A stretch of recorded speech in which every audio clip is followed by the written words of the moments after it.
존경하고 사랑하는 우리 구독자 여러분 반갑습니다. 삼성전자만 좋아가지고 매일 떠들어대고 있는 천 회장입니다. 하루도 쉬지 않고 계속 떠들어대고 있어요. 여러분들 늘 고맙습니다. 너무 고맙고 같이 이렇게 또 하루를 시작하는 자체가 항상 행복한 거죠. 해피한 거죠. 이래서 또 3교시가 시작되는 것 같습니다. 늘 즐거운 마음으로 감사한 마음으로 이렇게 또 하루를 시작하네요. 몸이 아프거나 하면은 이렇게 할 수가 없어요. 그래서 늘 감사한 거죠. 건강하다는 그 자체가 축복이고 행복이고 감사인 것 같습니다. 저는 이런 생각을 잠시 해봐요. 뭘 해도 그 잘 되는 사람들이 있어. 잘 되는 사람들. 뭘 해도 잘 돼, 이 사람들은. 도대체 왜 그럴까요? 그런 사람들만 아는 비밀이 있다는데 도대체 그 비밀이 뭐야? 응? 그 삶의 그 모든 기회가 어디서 오는 겁니까, 이게? 사람을 통해서 온다는 거죠. 사람을 통해서 온다. 삶의 모든 기회가 사람을 통해서 온다는 걸 알고 있는 거죠. 그래서 그 눈앞에 있는 사람을 절대로 소홀히 대하면 안 돼. 절대로 소홀히 대하지 마라. 잘 해주라는 거죠. 그 접대를 잘해야 한다는 건가? 하여튼 눈앞에 있는 사람을 절대 소홀히 하지 말고요. 그 사람을 대하는 태도는 곧 기회하고 연결이 됩니다. 기회. 그 기회랑 연결되니까 항상 잘 챙겨야겠죠. 그래서 상대방의 마음을 여는 거는 그 태도에 달려 있다는 걸 알 수 있습니다. 태도 아주 중요하죠. 태도가 불량한 사람 나 별로 안 좋아하는데 하여튼 오만하고 그런 부정적인 태도는 마음을 닫아버립니다. 안 그렇습니까? 내 앞에 있는 사람이 상당히 오만해. 그럼 저는 그냥 셧다운 시키는 거야. 마음은 그냥 클로징 되어버리는 거죠. 그리고 감사하고 긍정적인 태도는 마음을 활짝 열게 해주죠. 활짝. 어쩔 수 없는 것 같습니다. 사람인지라. 그리고 항상 늘 얘기하지 않습니까? 말의 힘을 우리가 알아요. 말의 힘. 이 말의 힘이 있어. 그래서 긍정적인 말을 더 많이 하는 거야. 계속 떠들어대는 거야. 긍정적인 말을 많이 하는 겁니다. 그 말은 그 생각이 구체화된 겁니다. 구체화된 거죠. 그 말은 나에게도 남에게도 그런 실제적인 영향을 줘요. 그래서 사람은 역시 말하는 대로 되는 거야. 말하는 대로. 그래서 말의 힘을 여러분들 알고 있어야 돼요. 말의 힘. 그래서 완벽함을 약간 뭐 추구하기보다는 약간 온전함을 추구해야 합니다. 언행일치. 아주 중요하죠. 언행일치. 말 따로 행동 따로 아주 상당히 좀 안 좋죠. 그래서 말과 행동이 일치하는 사람들이 있을 거예요. 그런 온전한 사람이다. 이게 말은 쉬운데 이게 쉽지가 않아요. 안 그렇습니까? 말 따로 행동 따로 사람 얼마나 많아요. 우리 주위에 막 부지기수야.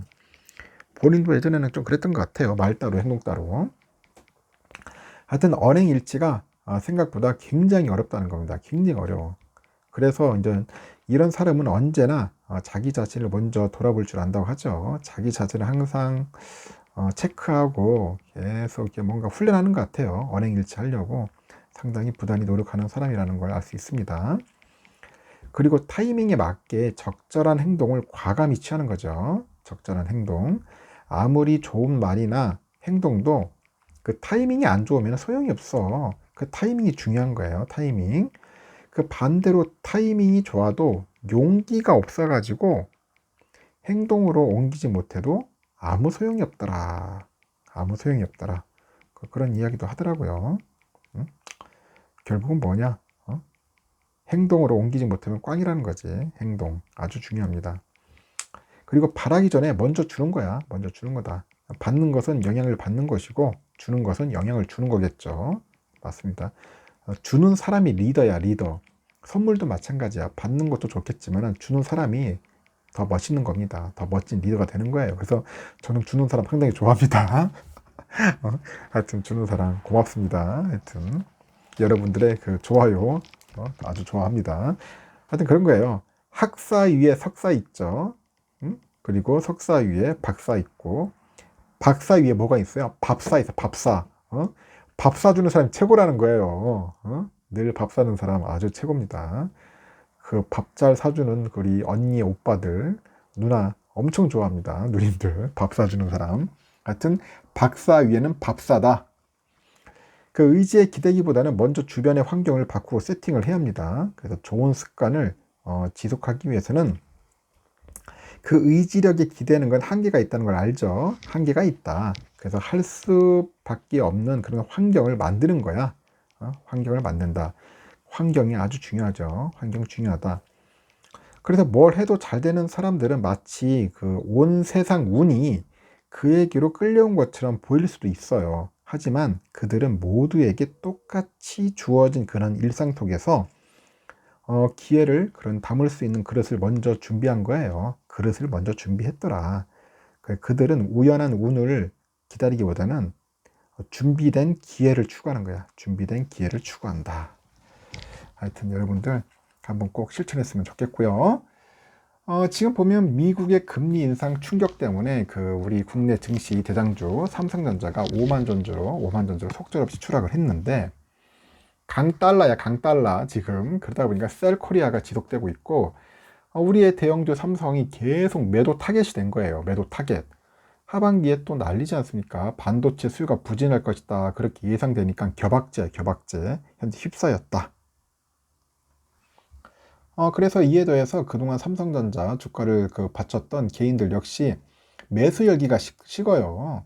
주가가 맥없이 무너지는 겁니다. 여러분들 잘 아시죠? 삼성전자는 뭐 금요일날 1.8% 내려가지고 59,800원에 거래를 마쳤고, 삼성이 6만원 아래에서 마감한 것은 20년 11월 4일 58,500원인데 그 이후로 19개월 만이야. 19개월 만. 처음이다. 깜짝 놀랐다. 59,800원.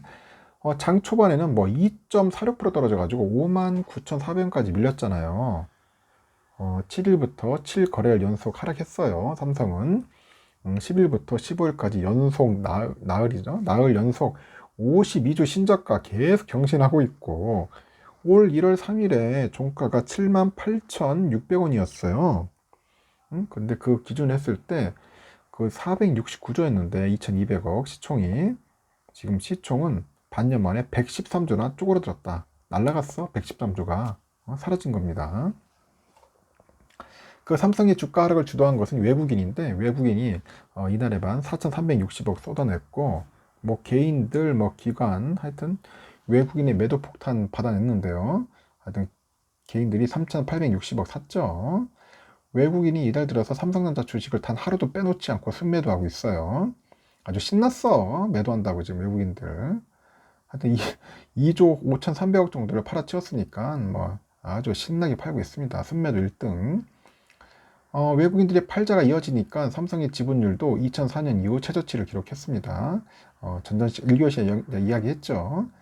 삼성의 외국인 지분율이 2004년에 그 4월 13일이 60%를 넘겼는데 그 이후로 이제 서서히 낮아져 가지고 현재 49.97%까지 빠졌습니다. 50% 깨졌다. 그 16년 4월 28일 날 그때 49.5%였어요. 49.59% 이후 가장 낮은 수준이다. 그 주가 하락의 도화선이 뭐예요?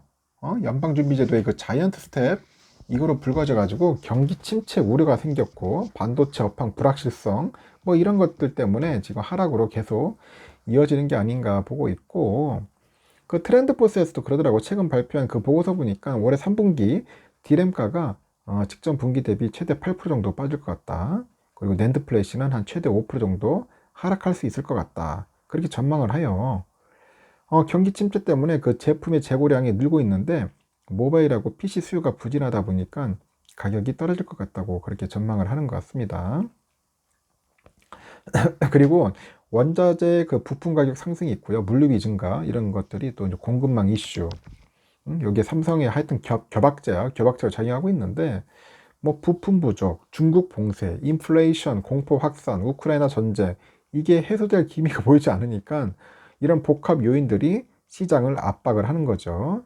그 트렌드포스도 올해 글로벌 스마트폰 출하량 한 4.1% 정도 감소해서 13억 3,300만 대 예상했고, 연초 예상보다 한 5천만 대 정도 뭐 하향 조정하는 것 같아요.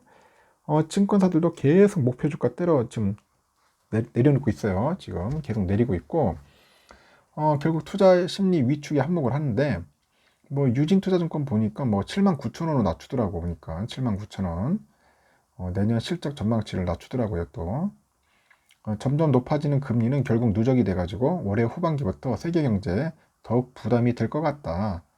그래서 이제 지금까지는 수요둔에 초점이 맞춰졌는데 이제 시간이 가니까 기업들의 투자 계획에 대한 의구심이 커질 가능성이 높다고 그런 이야기를 하고 있고, 신한금투도 한 83,000원으로 낮추고 있고요. 현재는 거시 불확실성 때문에 수요가 하향 중인 상황이라서 그 폭을 확인하는 진통 구간이다. 뭐 그런 이야기를 하고 있습니다. 하여튼 별로 안 좋다. 뭐 주가가 자꾸 빠지고 하니까 뭐 그런 이야기들을 자꾸 증권사에서 내뱉고 있는 겁니다. 뭐 증권사 이야기 애들이 이제 그게 다 맞는 건 아니에요. 뭐 한때는 오른다고 뭐 생 난리치더니 하나도 안 맞고, 또 내린다고 하면 또 이게 안 내려가, 또 어떻게 또 반등할 수도 있어. 하여튼 삼성전자 주가나 이런 걸 예측하는 게 참 힘들다는 겁니다. 1등 종목이고 아주 좋은 종목이잖아요. 최고의 기업이고, 그래도 맞추기가 힘들어. 응? 힘들다. 그래서 너무 이런데 우리가 노란할 필요는 없고, 그냥 이렇게 흘러간다는 알 필요는 있겠지만은 맹신할 필요는 없다는 겁니다. 맹신할 필요 없어요. 하여튼 이렇게 막 쌩 난리치고 뭐 안 좋다, 폭망한다, 뭐 위기다, 지금 불안하다, 이럴 때일수록 우리는 어떻게 행동을 해야 할지 한번 곰곰이 생각해 보세요. 용감한 사람들은 그 공포심을 잘 활용하더라고요. 일단은 여기까지 하겠습니다. 일단 했고, 일단 뭐 동학개미들의 믿음을 저버렸다고 하는데, 일단은 모르죠. 가봐야 하는 거죠. 삼성이 무슨 동학개미들 뭐 배신하는 기업도 아니고, 외국인들이 가지고 놀 뿐이지 뭐. 하여튼 여기까지 하고 좀 쉬다가 나중에 여러분 오전에 시간 되면은 그때 또 뵙도록 하겠습니다. 하여튼 즐거운 일요일 보내시길 바래요.